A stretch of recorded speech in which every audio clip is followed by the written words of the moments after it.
वो बाप ने बेटे से पूछा भाई तेरा रिजल्ट क्या रहा? बोला जी हमारा जो प्रिंसिपल है ना उसका छोरा फेल हो गया। अरे बोले मैं तेरा रिजल्ट पूछ रहा हूं। बोले जी गांव का सरपंच है ना उसका छोरा ही फेल हो गया। अरे बोले तेरा दिमाग खराब है, मैं तेरा रिजल्ट पूछ रहा हूं। अरे बोले वही तो बता रहा हूं, तू कौन सा प्रधानमंत्री लाग रहा है?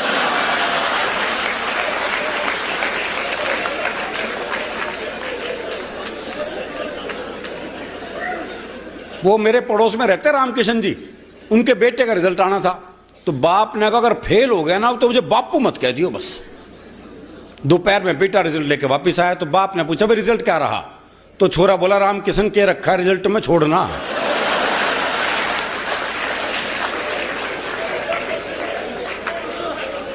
इन बच्चों का मुकाबला कर सकता है कोई? वो क्लास में टीचर ने सवाल कर दिया, बोले भारत में सबसे ज्यादा बर्फ कहां गिरती है? तो एक बाड़ा खड़ा होकर बोला जी शराब के गिलास में। कहां तक मुकाबला करोगे भाई इनका? बोले जी वो उड़ती तो आकाश में है, कौन है वो? और बच्चे पैदा करने धरती पे आती है। तो एक बाड़ा खड़ा हो गया, बोले जी एयर होस्टेस। इन बच्चों का कोई मुकाबला नहीं है जी, बच्चे लाजवाब हैं। प्रेम की स्थिति बता रहे थे भाई संपत सरल, इनके प्रेम पत्र पढ़कर इन्होंने जो लिखे उससे कईयों के ब्याह हो गए। हरियाणा में तो ये संभव नहीं है, हमारे यहाँ तो प्रेम ब्याह के बाद होता है ना जी। भाई ब्याह से पहले प्यार कर ले तो हम तो पेड़ पे ही लटके मिलते हैं। हरियाणा में प्रेम सबसे मुश्किल काम है। जिसने किया ब्याह के बाद ही किया, चाहे गोपाल कांडा हो चाहे चंद्रमोहन हो।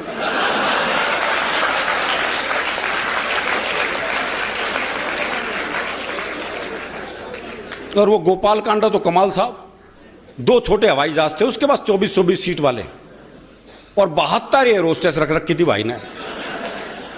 अगले को सवारियों की तो जरूरत ही नहीं थी। तो हमारा प्रेम बिल्कुल अलग है जी, ब्याह के बाद ही होता है। वो एक लड़के ने एक लड़की से कहा, बोले मैं तेरे से ब्याह करना चाहता हूं। तो लड़की बोली पुराना तरीका है, किसी नए ढंग से प्रपोज कर। तो लड़का बोला ऐसा है, तू मेरे छोरे से अपनी चिता में आग लगवाना पसंद करेगी? विवाह का ये मौलिक प्रस्ताव ये हरियाणा में ही संभव है। वो एक लड़के ने एक लड़की से कह दिया आई लव यू। लड़की ने मारा खींच के थप्पड़। बोले फिर से कहिए। बोले जब सुना ही नहीं था तो मारा क्यों?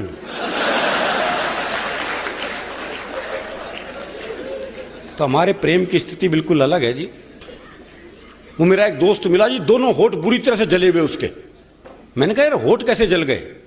बोले पत्नी मायके जा रही थी, स्टेशन छोड़ने गया था, खुशी के मारे इंजन चूम लिया।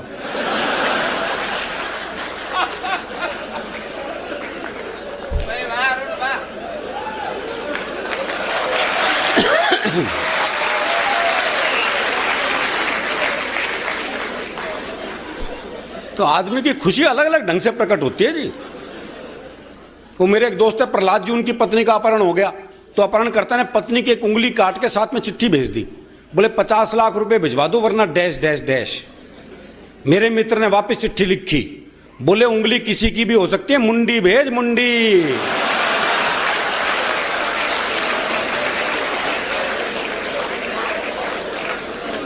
ऐसे उंगलियों के बहकावे में ना आते जी।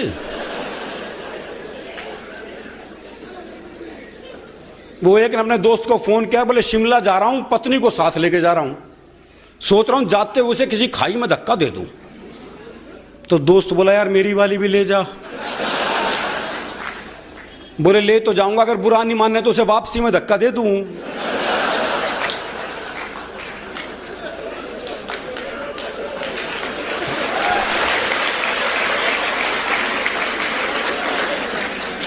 हमें पता है जी हमारे प्रेम की क्या स्थिति है जी। नहीं वो भी दरअसल टाइम हो गया क्या मेरा? अच्छा जी, मैंने कहा फरमाइश पे आ गए तो टाइम में हो सकता है, भाई मुझे पता ही नहीं हो कितना टाइम चला गया।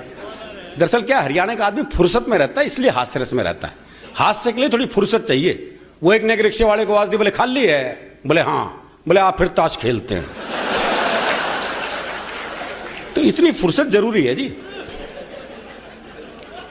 वो एक ने एक रिक्शे वाले से कहा, बोले स्टेशन चलेगा? बोले हाँ। बोले कितने पैसे? बोले 25 रुपए। बोले ये तो रहा स्टेशन। अच्छा मैं पैसे कम कराने होते हैं हम जगह को पास बुला लेते हैं। बोले ये तो रहा स्टेशन। रिक्शे वाला बोला हाथ नीचे कर ले वरना रेल के नीचे आ जाएगा।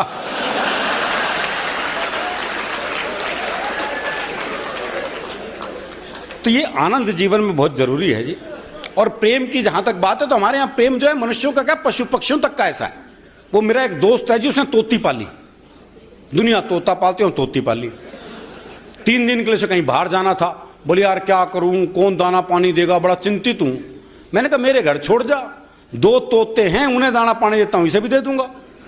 बोला भाई तेरे 2 तोतों के बीच अपनी तोती छोड़ दूं ना। मैंने कहा नहीं यार मेरे तोते बड़े धार्मिक हैं, तो खुद देख ले आके।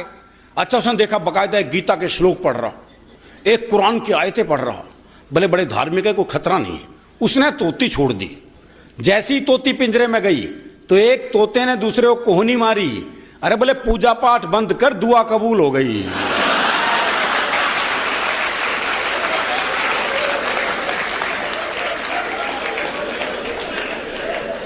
तो हमारे यहां तो पूजा पाठी भी क्या निकली है कोई भरोसा नहीं है जी, क्योंकि हम कितने धार्मिक है ये हमें पता है। जब हम मंदिर जाते हैं जूते ऐसी जगह उतारते हैं जहां से भगवान भी दिखते रहे और जूते भी, बल्कि जूतों का दिखना ज्यादा जरूरी है। हाँ भगवान तो कल भी वहीं मिलेगा। तो हमारा धार्मिक मामला ही बिल्कुल अलग है। वो एक हरियाणा का बूढ़ा मरण न हो रहा था, तो एक ने कहा मरण न हो रहा अब तो राम का नाम ले ले। अरे बोले के नाम ले लूं, 15 मिनट बाद आमना सामना ही ना बोलेगा। तो ये जो मस्ती है साहब ये अलग है।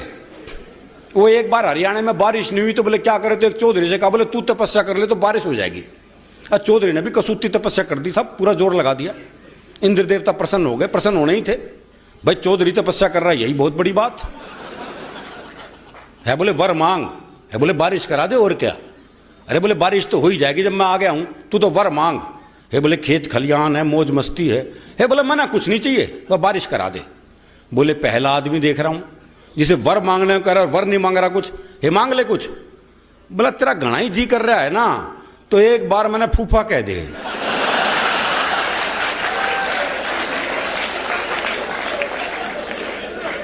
बताओ ऐसे का इंद्र भी क्या कर लेगा जी। तो ये आनंद जीवन में बहुत आवश्यक है जी, ये मस्ती जीवन में रहनी चाहिए। और हमारे यहाँ तो हर संबंध में ऐसे ही है। वो एक ने अपने चाय बनवाई तो देखा सामने से एक दोस्त आ रहा है, बोले इसे कट चाय कर दे 1/2।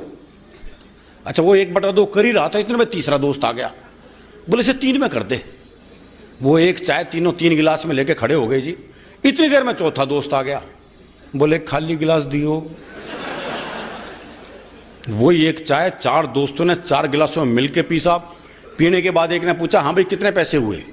बोला जी कोई पैसे नहीं, इन गिलासों ने धोखे दे दे बस।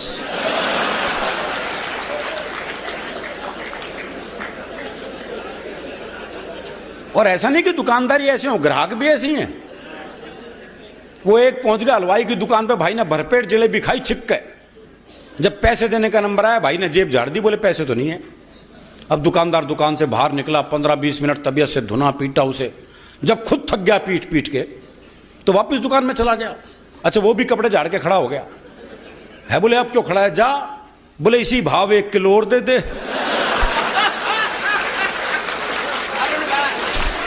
वो एक बुजुर्ग महिला बस में चढ़ी तो किसी ने सीट नहीं दी उसे, तो ड्राइवर को दया आ गई, उसने बोनट पे बिठा लिया। थोड़ी देर बाद एक 30-35 साल की सुंदर सी महिला चढ़ी तो सारे सीट देने को तैयार, और वो महिला बैठने को तैयार नहीं। तो बुढ़िया बोनट पे से बैठी बैठी बोली, अरे बोले बैठ जा, कुछ साल बाद बोनट पे ही बैठना पड़ेगा।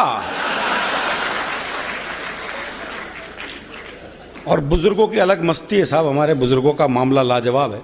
वो मेरे बाबा जो हैं वो 90 साल की उम्र में गुजरे, हर काम टाइम से करते थे जी। शाम को 4 बजे आंख में दवाई डलनी है, 4 बजे डलेगी, ये नहीं कोई 3:45 डाल दे 4:15 ना। अच्छा आंख में दवाई मैं डाला करता था। तो एक दिन मैं गया हुआ था और मेरी मौसी आई हुई थी, और अरुण कित गया, 4 बजने वाले हैं, आंख में दवाई कौन डाल लेगा। तो मेरी मौसी बोली, मौसा जी मैं डाल देती हूँ दवाई। तेने कदे किसी की आंख में दवाई डाली है? बोले ना। बोले फिर मेरे पे ही तजुर्बा करेगी।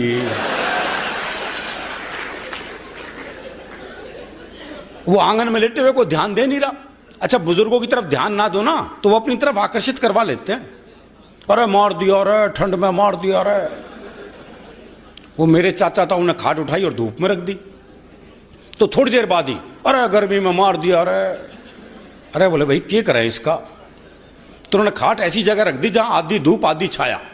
तो थोड़ी देर बाद ही अरे गर्म सर्द करके मार दिया, अरे मार। तो इन बुजुर्गों की मस्ती अलग है। वो एक 80 साल का बूढ़ा बस में चढ़ा तो 75 साल की बुढ़िया बोली ताऊ कित जागा। अब बूढ़े के तो काटो खून लीजिए, कोई 75 साल की बुढ़िया ताऊ कह दे, इससे तो अपमान हो नहीं सकता उसका। लेकिन उसकी मस्ती देखिए साहब, मस्ती फिर भी कायम रहती है। बुढ़िया बोली ताऊ कित जागा, तो बूढ़ा बोला बेटी तेरी खातिर छोरा देखने जा रहा हूं।